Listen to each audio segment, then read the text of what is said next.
Hi everyone, hope you are doing well from wherever you are watching this channel, depending on your time zone. Now, Professor Mutahi Ngunyi shared a post yesterday, and in that post, the issues he's trying to point out. Number one, he is referring to William Ruto as a generous person or leader. Number two, he's warning Kikuyu for not respecting Ruto or treating him bad after being generous to them. And above all, he is also saying what is obvious, that Ruto's cabinet or table is half full of Kikuyu. And going forward, he is warning the Kikuyus that there can be a possibility of your replacement in that Ruto's table by the Luo community. I want us to look into that and analyze really what he's trying to say there. We will also check on how the number of appointment Ruto has given to Kikuyu community has helped the common mwananchi on the ground as far as that tweet is concerned. But just a quick request for those who are watching and you have not yet subscribed, please consider subscribing to our channel. Thank you so much. And again, to all our viewers, please give this video a thumbs up. Thank you so much. And back to this discussion. Now, this is what Mutahi Ngunyi posted. Dear Kikuyus, you are either on the table or on the menu. Half of Ruto's table is occupied by Kikuyus. He is a generous man, yet you treat him badly. Now the Luo nation is showing him love. They will be on the table, you will be on the menu. So the warning is that Luos are going to be on the table and the Kikuyus are going to be on the menu. Now, what Ngunyi is trying to imply here is that the tribal leaders are the tribe. That when they eat, the tribe is eating. Because what we see in William Ruto's cabinet, these are tribal leaders being led by Gachagwa. We can see other people there. The appointment in the cabinet, Akina Kimani Chunga in the National Assembly, everywhere. These are tribal leaders. According to Ngunyi, when they are appointed, so the tribe is appointed. So the tribe is benefiting. But then the truth is that these appointments have never helped the common mwananchi on the ground. Why? Because what affects the people is the government policies, not cabinet appointments. And the truth, for example, because people are making too much noise in Mount Kenya about, the new taxes, especially the one that comes on agricultural products like avocado, among others. If you go and check in the news, you would see in the newspaper, MPs who voted for Finance Act cry fall after farmers' wrath. They made a vote in the National Assembly as far as the issue of farm produce is concerned, and avocado is one of these key farm produce. Now, when they go back home, Nivita, so they feel they made a wrong decision. The question is, why are the farmers crying? And why are the MPs becoming unpopular? It is because of what they voted for in terms of how that bill is going to affect the people on the ground. So Ngunyi, in one way, he is wrong.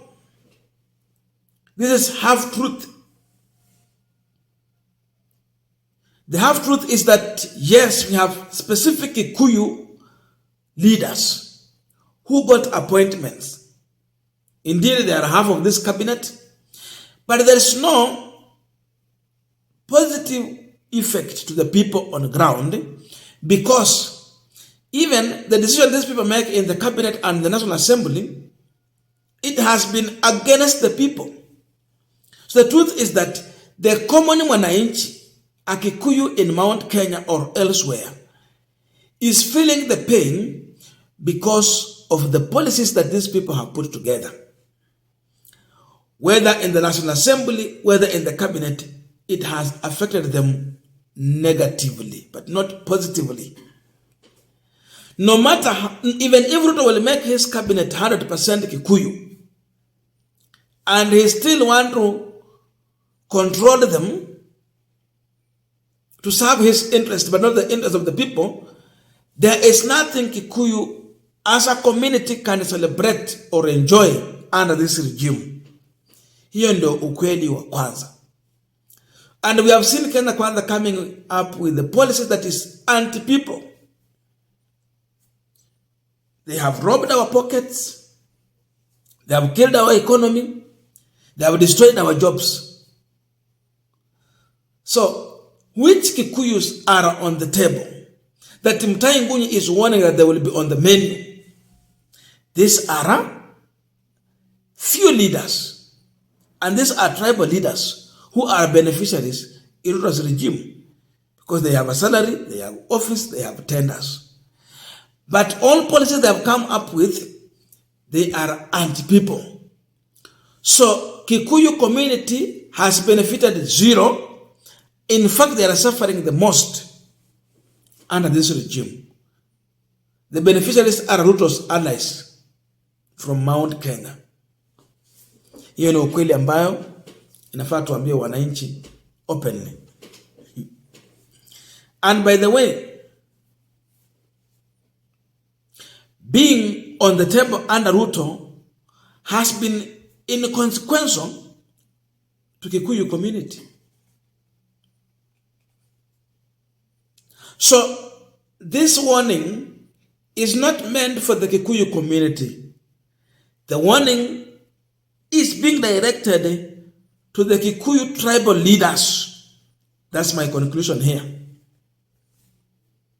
But he put it like he's addressing the Kikuyu community. No, Ngunyi is addressing the Kikuyu tribal leaders. Because those are the beneficiaries under William Samuel Ruto at expense of the common mwananchi who has suffered because of overtaxation, among other policies that is anti-people.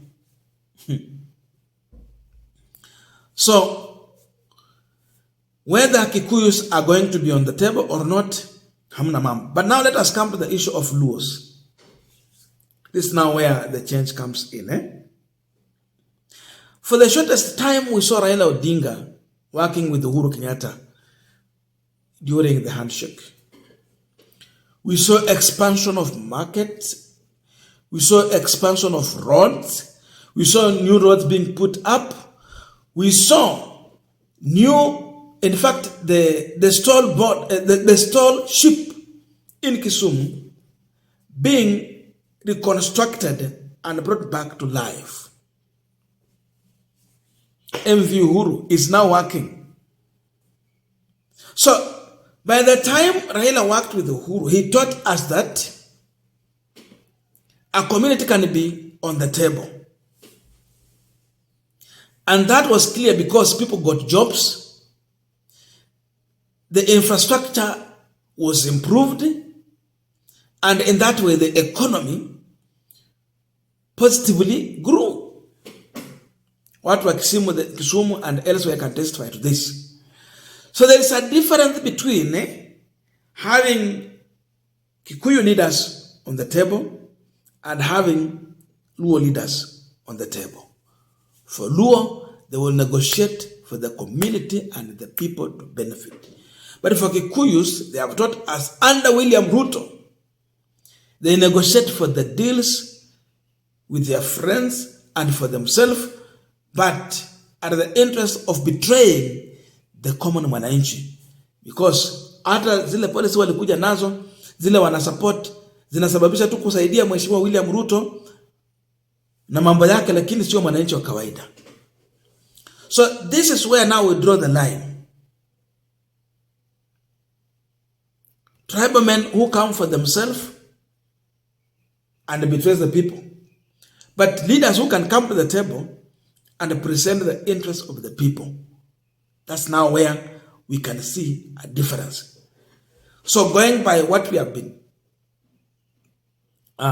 seen happening earlier, we can read into the future. So if Ruto can work with the ODM or Luo leaders, they can still speak for the people and defend the people even when they are working with the government. That has been tested and proved to be true. Sasa mnazaona tofauti hapa. So under William Ruto, the Kikuyu community has suffered the most, but few friends have benefited, and they're trying to create a perception and impression that that's a benefit for the community. The community has to wake up and understand. They only benefited under Uhuru Kenyatta because Uhuru worked for them. These leaders are not working for the people. They are working for William Ruto to make sure that his policies is implemented. But his policies is anti-people. And as we conclude this discussion, I would ask you one question here. Why is it that when Ruto gets to Mount Kenya region, he's going to relaunch existing project that is serving people? But when he got to Nyanza region, he never launches projects that have been in place helping the people. Why? So when he keep on coming to your area to launch existing project, you ask yourself, when will he implement a new project? And these leaders are busy clapping for him. That's not happening in Mount Kenya. Sorry, it's not happening in Nyanza region. It only happens in Mount Kenya. So with that, you can point to a direction and understand